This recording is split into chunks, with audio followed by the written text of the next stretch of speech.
ഓണത്തോടനുബന്ധിച്ച് സംസ്ഥാനത്തെ ഗോത്രവർഗ ഉന്നതികളിലേക്ക് ഭക്ഷ്യസാധനങ്ങൾ എത്തിക്കുന്ന പദ്ധതിക്ക് തുടക്കമായി.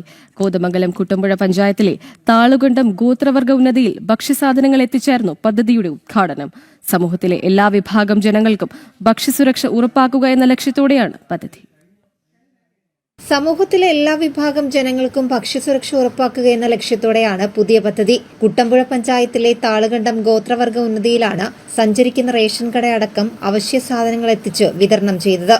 പിന്നോക്ക വിഭാഗങ്ങൾക്ക് റേഷൻ സൌകര്യം കൂടുതൽ എളുപ്പത്തിൽ ലഭ്യമാക്കുകയാണ് പദ്ധതിയുടെ ലക്ഷ്യം. വിദൂരവും ദുർഘടവുമായ പ്രദേശങ്ങളിൽ താമസിക്കുന്ന ഗോത്രവർഗ വിഭാഗങ്ങൾക്ക് റേഷൻ ആനുകൂല്യങ്ങൾ ലഭ്യമാക്കുന്നതിൽ സഞ്ചരിക്കുന്ന റേഷൻ കട പദ്ധതി നിർണായകമാകുമെന്ന് ഭക്ഷ്യമന്ത്രി അനൂപ് ജേക്കബ് പറഞ്ഞു. വടാട്ടുപാറ മിനി സ്റ്റേഡിയത്തിൽ നടന്ന ജില്ലാതല ഉദ്ഘാടനവും സഞ്ചരിക്കുന്ന റേഷൻ കടയുടെ ഫ്ളാഗ് ഓഫും മന്ത്രി നിർവഹിച്ചു. ഷിബു തെക്കുംപുറം MLA അധ്യക്ഷത വഹിച്ചു. സർക്കാരിന്റെ 100 ദിന കർമ്മ പരിപാടിയുടെ ഭാഗമായാണ് പദ്ധതി നടപ്പാക്കുന്നത്. ജനം, കൊച്ചി.